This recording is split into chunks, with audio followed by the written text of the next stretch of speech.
terkenal di Blora, Jawa Tengah adalah jati. Hutan jati di sini memiliki luas 90.000 km persegi, menempati separuh-paruh dari luas keseluruhan Kabupaten Blora. Jenis kayunya yang bertekstur padat menjadikan jati Blora memegang kualitas jati terbaik di Indonesia, bahkan di dunia.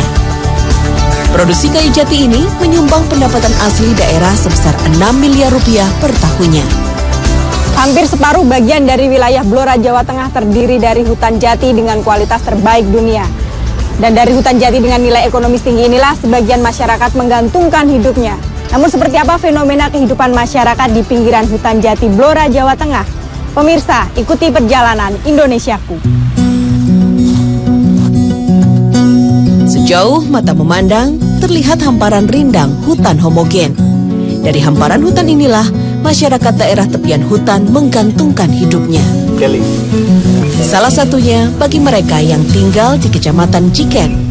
Larangan akan penebangan hutan membuat warga harus bisa memilih mana hasil hutan yang boleh mereka ambil. Salah satu yang dicari adalah limbah dari sisa penebangan perhutani, seperti gembol atau akar kayu jati yang sudah tidak diambil pada saat penebangan. Warga mencarinya untuk dijual sebagai bahan pembuatan kerajinan mebel. Limbah sisa hasil penebangan ini boleh diambil warga jika kayu yang tersisa memiliki ketinggian kurang dari 50 cm. Namun, untuk mengangkat akar tanaman jati ini bukanlah sebuah perkara yang mudah. Satu akar biasanya digarap minimal oleh 4 orang. Pencarian akar gembol ini mengundang rasa penasaran saya. Bersama rombongan warga desa Blungun, saya ikut mencari akar gembol. Jika sudah menemukan titik akar yang akan diambil, dengan cepat mereka mulai bekerja.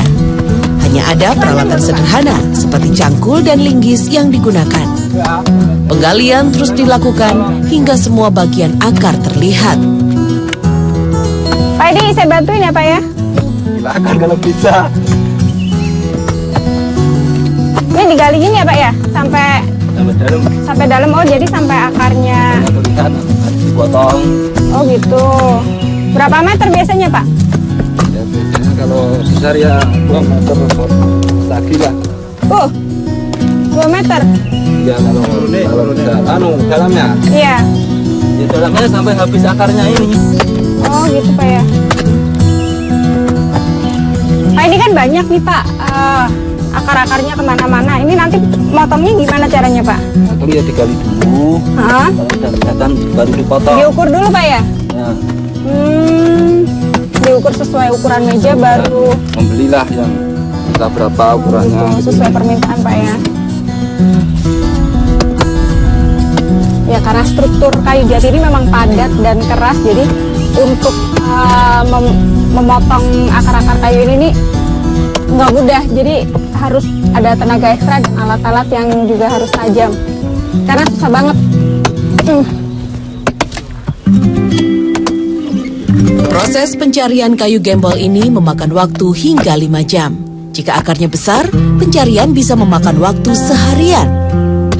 Kalau kepanasan, warga biasanya mengambil batang kayu di hutan dan memasangnya sebagai peneduh dari teriknya sinar matahari.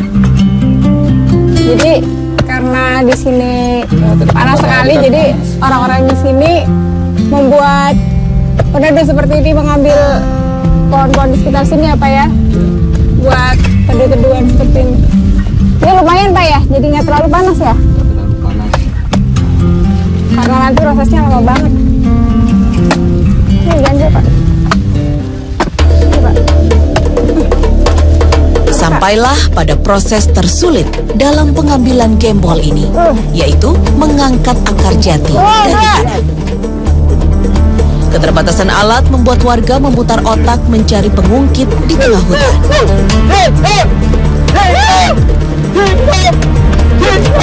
Mereka menggunakan ranting pohon untuk dapat mendongkrak akar ini. Nah, ini juga harus membutuhkan kekompakan tim. Karena untuk mengangkat akar ini luar biasa susahnya.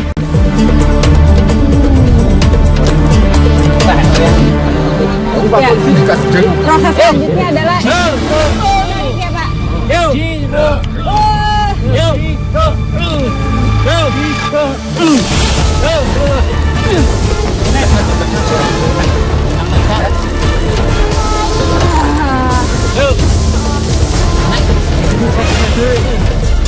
Pak. Ya akhirnya gembol kayu jati ini terangkat.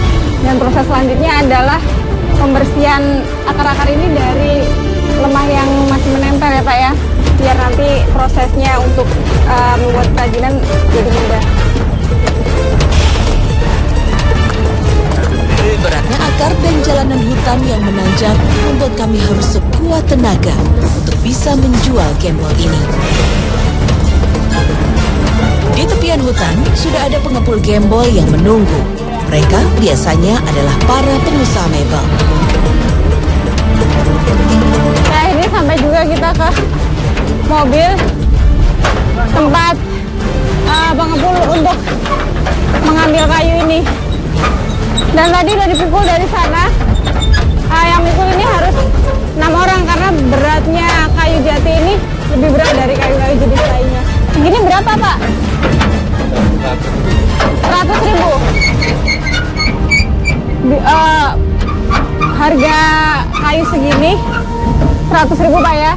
Dan hasilnya itu nanti harus dibagi semua kuli-kuli yang bekerja.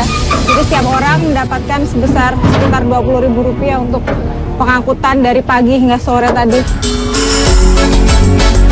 Oleh para pengusaha, gembol akan diolah menjadi bahan baku meja. Akar ini dipotong dengan ukuran yang telah ditentukan sesuai dengan pesanan. Serat-serat kayu diamplas untuk menjadikan meja halus.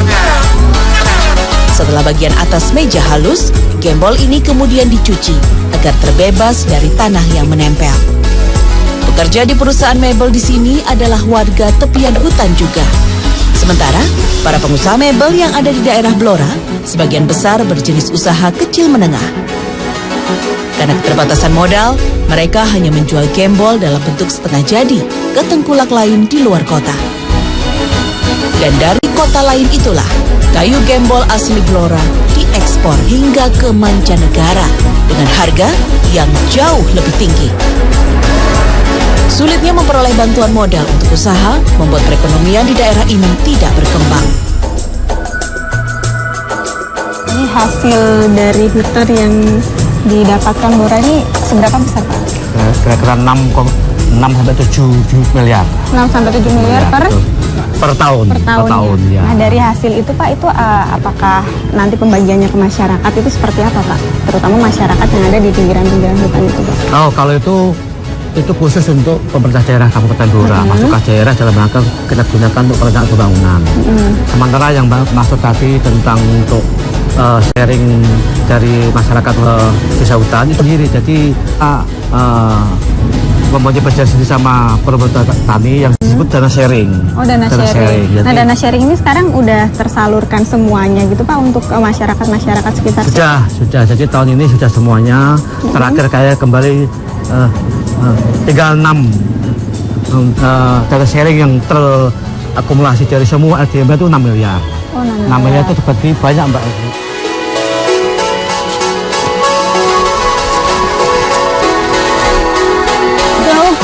Jauh ya? Iya. Capek ya Mbak?